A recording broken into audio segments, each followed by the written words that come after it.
Innal hamdalillah nahmaduhu wa nasta'inuhu wa nastaghfiruh wa na'udzu billahi min shururi anfusina wa min sayyiati a'malina. Man yahdihillahu fala mudilla lahu wa may yudlilhu fala hadiya lahu. Asyhadu an la ilaha illallah wahdahu la syarika lahu wa asyhadu anna Muhammadan abduhu wa rasuluh. Qala Allah ta'ala fil Qur'anil Karim, ya ayyuhalladzina amanu taqullaha haqqa tuqatih wa la tamutunna illa wa antum muslimun. Amma ba'd. Fa inna astaqal hadithi kitabullah wa khairul hadi hadi Muhammadin sallallahu alaihi wasallam wa syarrul umuri muhdatsatuha wa kullu muhdatsatin bid'ah wa kullu bid'atin dhalalah wa kullu dhalalatin finnar. Kaum muslimin sidang salat Jumat yang semoga senantiasa dirahmati, diberkahi Allah. Segala puji dan syukur mari senantiasa kita haturkan kepada Allah Subhanahu wa taala yang banyak memberikan kepada kita nikmat, terutama nikmat hidayah, nikmat Islam, nikmat iman.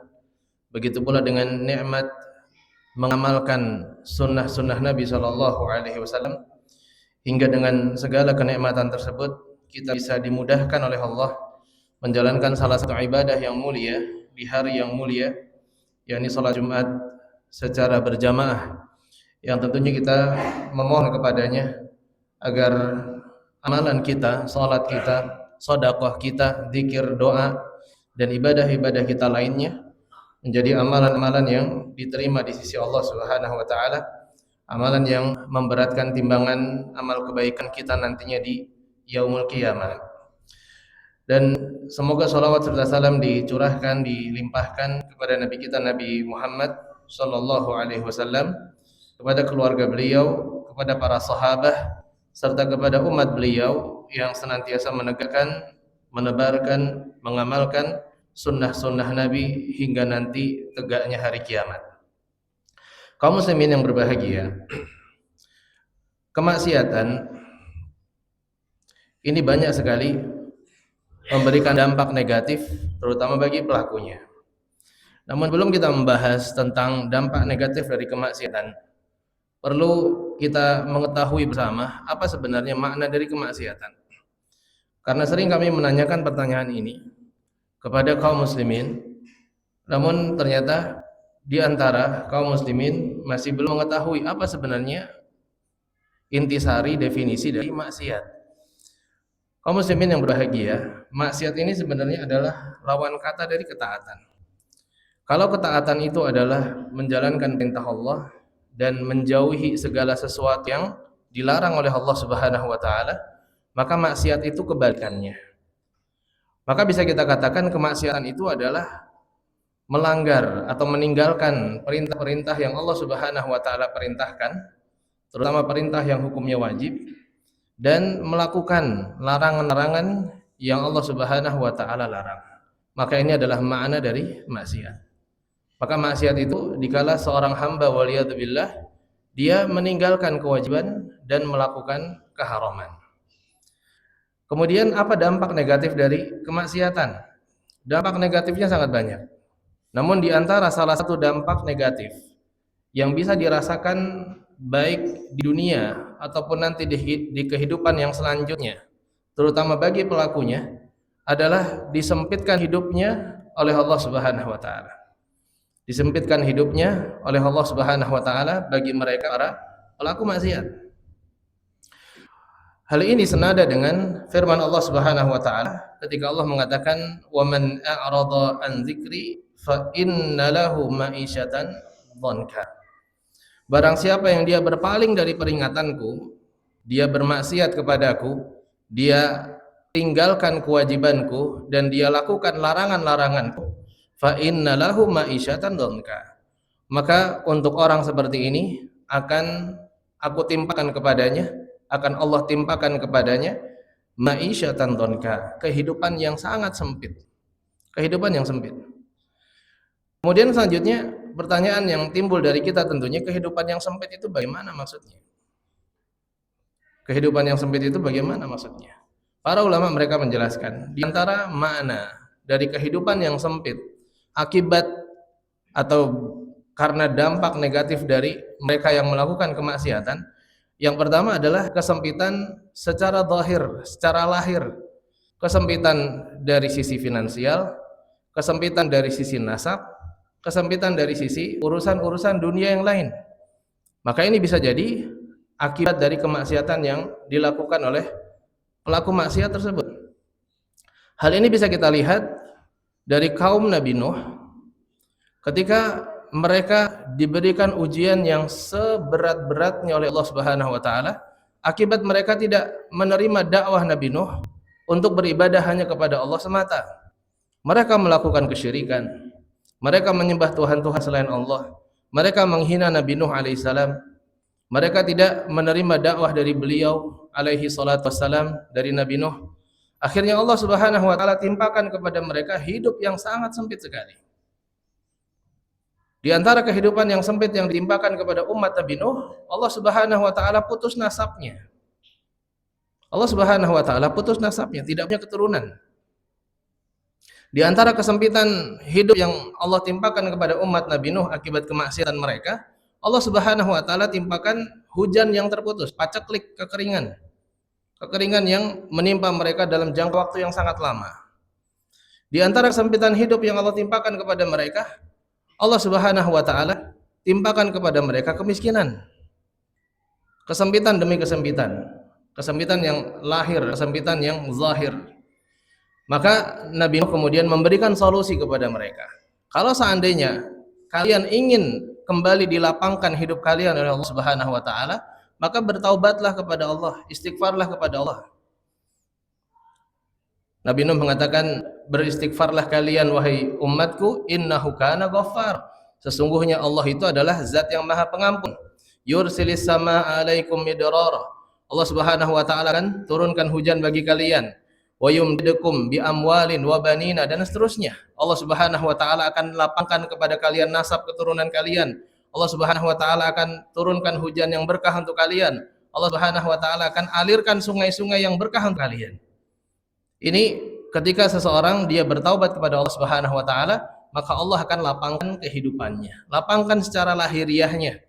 Lapangkan dari sisi nasabnya, dilapangkan dari sisi finansialnya, dilapangkan dari sisi keadaan keekonomian makronya dan yang lain sebagainya.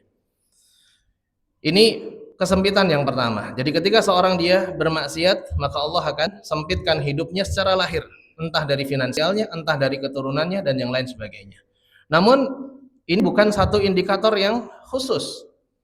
Karena bisa jadi seseorang yang dia taat kepada Allah, Allah timpakan dia ujian berupa kesempitan hidup. Berupa kesempitan hidup. Ada yang taat kepada Allah namun tidak diberikan keturunan. Ada yang taat kepada Allah namun ternyata disempitkan finansialnya oleh Allah Subhanahu wa taala. Oleh karena itu, makna kesempitan yang kedua, yang ini menjadi inti dari kesempitan akibat dampak negatif seseorang yang bermaksiat kepada Allah Subhanahu wa taala, adalah kesempitan batinnya. Kesempitan batinnya. Apa makna dari kesempitan batin?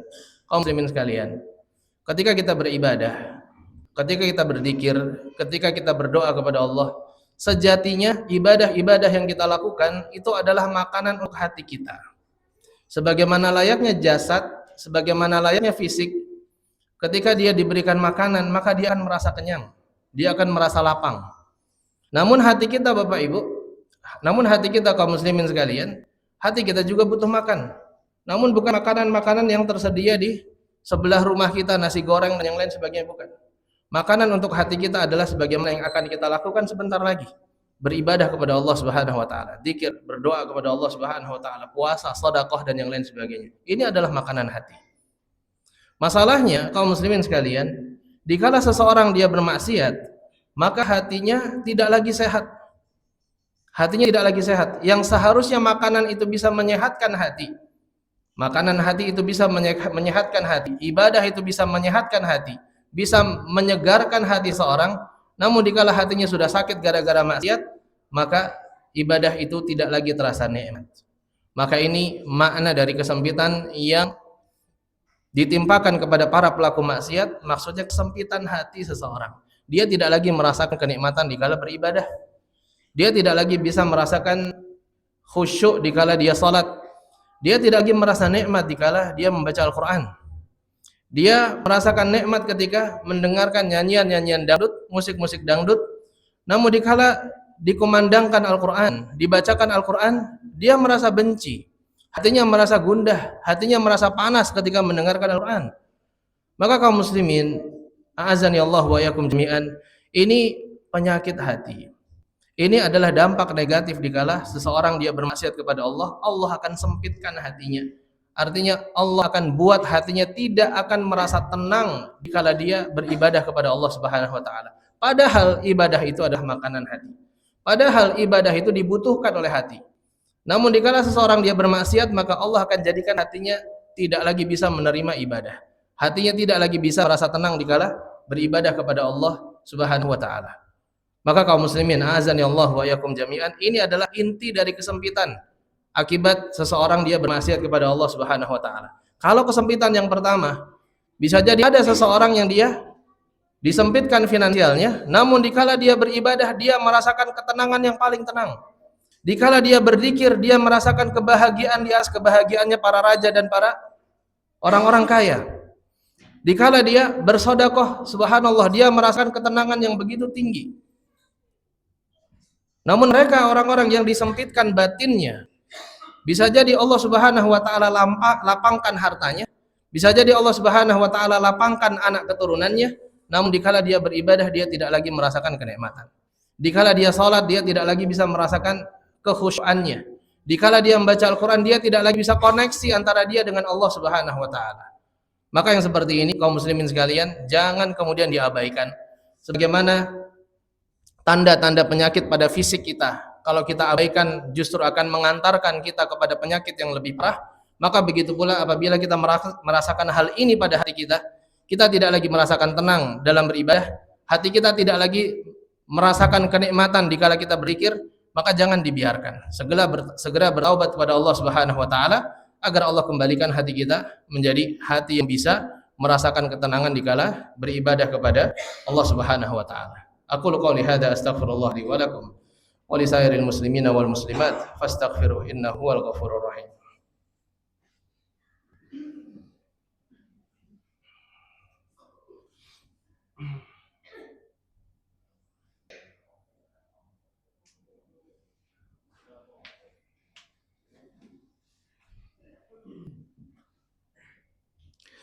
Alhamdulillah hamdan katsiran thayyiban mubarakan fi kama yuhibbu rabbuna wa yardah. Asyhadu an la ilaha illallah wahdahu la syarikalah wa asyhadu anna Muhammadan abduhu wa rasuluh. Qala Allah Ta'ala fil Qur'anil Karim, ya ayyuhalladzina amanu taqullaha wa qulu qawlan sadida yuslih lakum a'malakum wa yaghfir lakum dhunubakum wa may yuti'illaha wa rasulahu faqad faza fawzan 'azima. Sallallahu wasallam ala nabiyyina Muhammad, amma ba'd. Kaum muslimin yang berbahagia rahimani wa rahimakumullah, di antara dampak negatif kemaksiatan yaitu kesempitan, tidak hanya kesempitan di dunia, namun kesempitan juga di alam barzakh.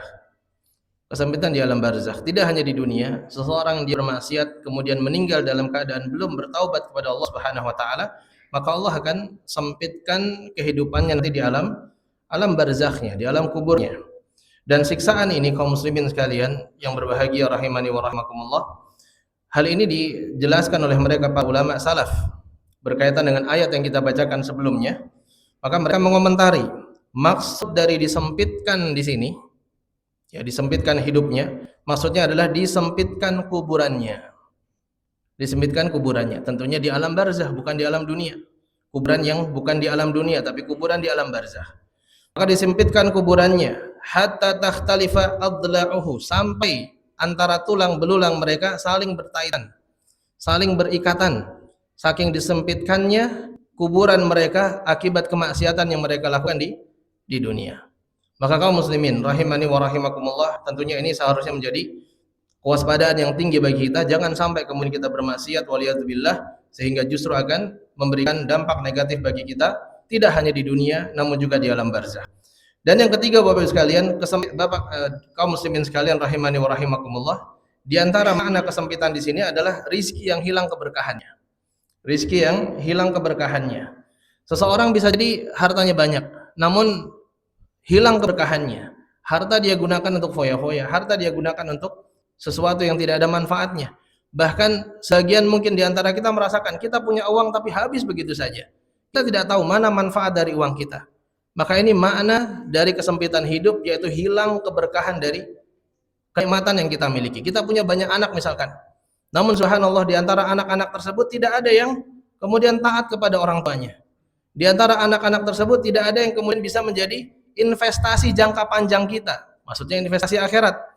Semuanya waliyazubillah, ya, pelaku kriminal dan yang lain sebagainya. Maka ini diantara bentuk kesempitan hidup seseorang, yaitu dihilangkan keberkahan dari kenikmatannya. Bisa jadi kenikmatannya banyak namun hilang keberkahannya. Maka kaum muslimin rahimani wa rahimakumullah, apabila kita ingin merasakan kelapangan hidup baik di dunia begitu pula di alam barzakh dengan kenikmatan-kenikmatannya, maka mari kita kembali kepada Allah. Mari kita bertaubat kepada Allah Subhanahu wa taala dari segala kesalahan, dari segala kemaksiatan yang kita lakukan. Dan taubat tersebut, istighfar tersebut adalah amalan yang tidak hanya dilakukan ketika seseorang merasa melakukan kesalahan saja. Nabi Muhammad SAW, beliau beristighfar dan bertaubat setiap harinya 100 kali. Ini Nabi SAW. Maka tentunya kita jangan kemudian merasa sombong, nanti kalau sudah salah baru taubat. Tidak. Kita banyak-banyak beristighfar, kita banyak-banyak bertaubat, karena istighfar dan taubat ini adalah suatu amalan yang menunjukkan kekurangan seorang hamba di hadapan Allah Subhanahu wa taala. Dan ketika seseorang beristighfar dan taubat, maka Allah akan berikan kelapangan bagi kehidupannya, tidak hanya di dunia namun juga untuk kehidupan di yang selanjutnya. Demikian khutbah Jumat di siang hari ini. Mari kita tutup khutbah kali ini dengan berdoa kepada Allah Subhanahu wa taala. Alhamdulillah, Allahumma shalli wa sallim ala nabiyyina Muhammad. Rabbana dhalamna anfusana wa illam taghfir lana wa tarhamna lanakunanna minal khasirin. Rabbana la tuzigh qulubana ba'da idh hadaitana wa hab lana min ladunka rahmah innaka antal wahhab.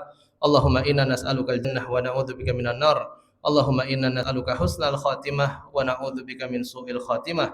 Rabbana atina fid dunya hasanah wa fil akhirati hasanah wa qina adzabannar. Wa sallallahu wa sallama ala nabiyyina Muhammad walhamdulillahi rabbil alamin. Aqimus shalah.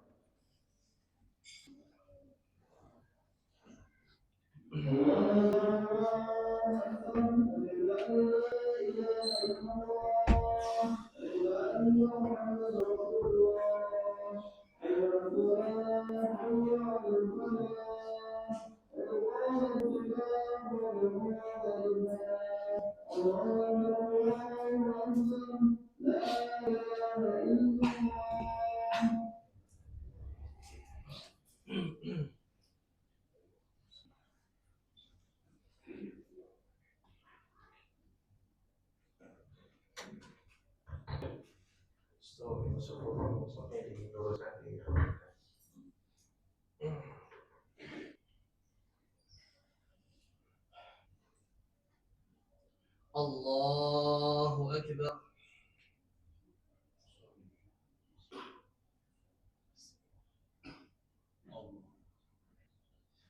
Bismillahirrahmanirrahim.